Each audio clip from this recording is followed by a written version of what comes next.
Basketball fans are fed up. Everywhere you look, players are jacking up threes, deep ones, contested ones, wild ones. And when they miss, everybody's got a complaint. Well, the game isn't the same anymore, so they say. They say there needs to be a fix. Well, I'm gonna make that fix. I'll create a product that teaches you how to shoot the right way. It'll fix bad habits, improve form, and make every shot count. But before I finalize that, I'm taking a trip. I'm headed to a new city to learn from the best players in the world, studying their mechanics, their rhythm, their precision. Because if I'm going to change the game, I need to learn from the ones who mastered it already. This is the journey before the product. And when it's ready, the way we shoot will never be the same again. So today, I'm gonna go inside this Portland Trailblazer practice facility, and we're gonna link up with Anfernee Simons. Hopefully we get to link up with Chauncey, Big Shot Billups, and just learn as much as we can about shooting. I can't just come out with a random product. I have to learn from the best and do as much research as I can from the way that people stare, from the angle that people shoot, to how they hold the ball. It's gonna help me get closer to some answers. All right, so let's get in here and figure it out.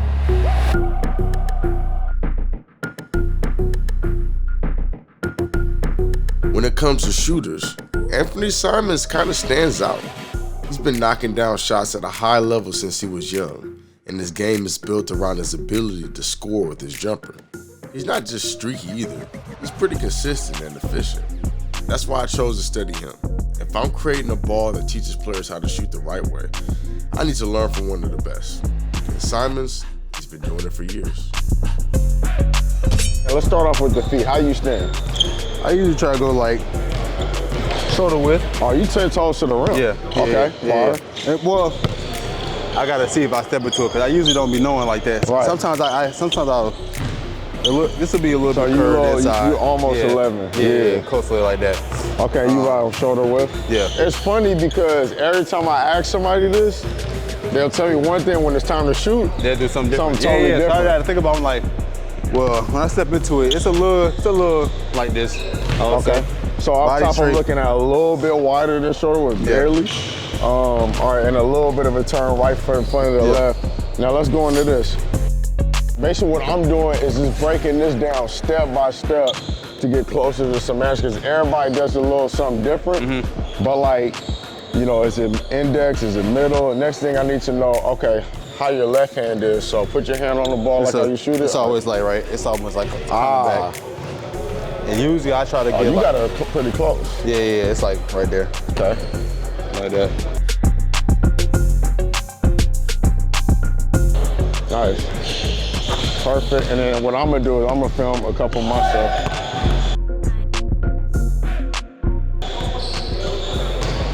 Perfect. All right.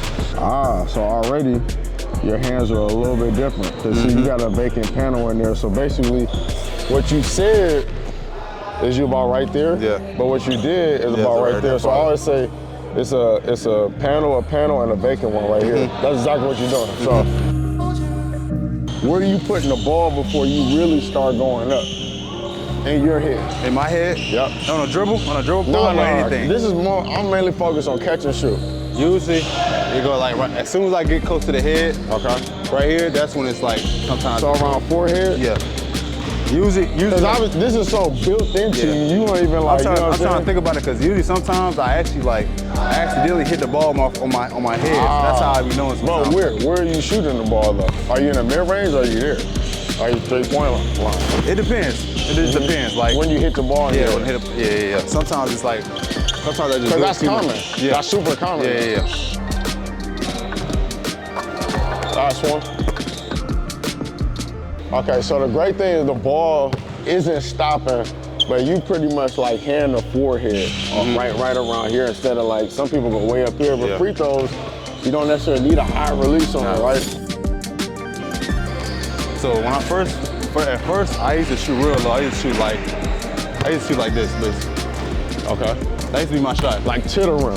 Yeah, like right to the rim. Yeah, okay.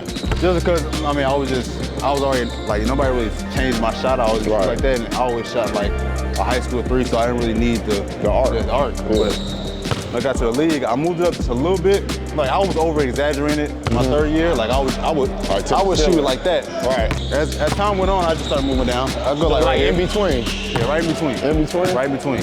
So would you say, like, especially for high school, you were shooting a little bit more flat? Yeah, I was shooting it flat. Okay. It wasn't crazy flat, but it was pretty flat. But it was just a little bit, right? Mm-hmm. All right, let's see one more. Let's get to some threes. I gotta see some things from three. I'm gonna rebound for you. Yup. Let's make 5.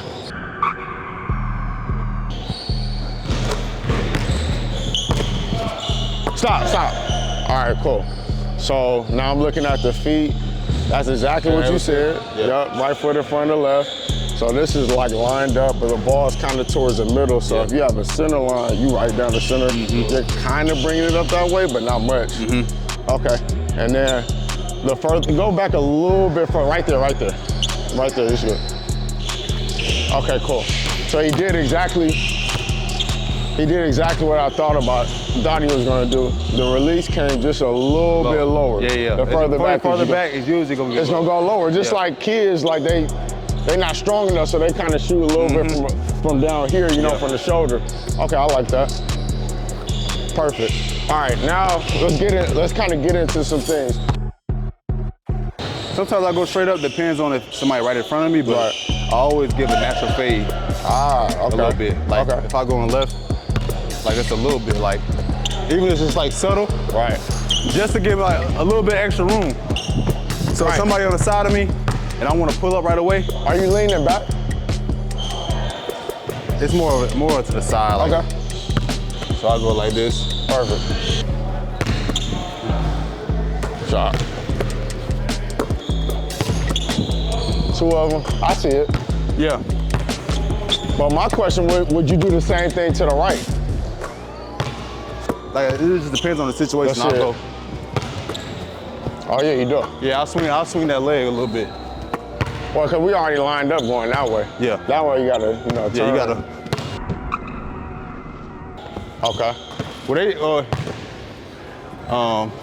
Well, my trainer, he always say you gotta going right, you gotta crank it a little more.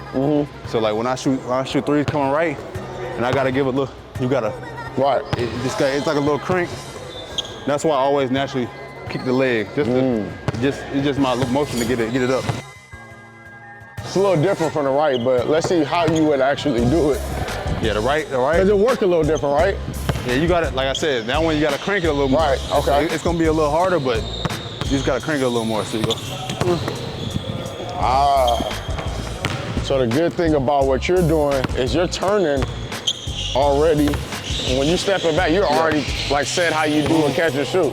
Yeah, you turn your feet already. Gotta get right to that, right to the point where I want it, where I'm comfortable at. Cause now everybody does that. Some people are square and then they jump and turn.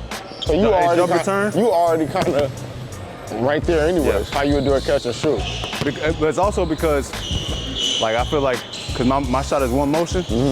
Like a lot of people, like people that got 2 motion shots, they can get that in the air. Right. You know what I mean? Right. And I got no room to. Right. You know what I mean? So I got to be prepared early. Right. So I could just go straight up. And then also, but on the flip side, 2 motion, especially from back there, you're not gonna have as much power. Yeah. You know, 1 motion, you're gonna have that power, but you need the space. That's why, that's why you see the best, like long range shooters all got 1 motion shots. Right. Steph, Dame, all of them. Trey Young, like all of them can shoot that this is easier than most because, you know, that I feel like it's just less energy you're using. You're all using 1 motion. So you see me every time. But off the dribble though? I try to. One dribble. Like usually if I know I'm getting a pick and roll 3, I know I'm about to get it. I'm usually like, if say I got the ball like triple threat, I'm already getting the ball ready for it. I'll be getting the ball ready for it. Like I'll sit it right here. If I'm going left, I'll sit the ball right here. And now when I step, I can feel the ball as I'm dribbling.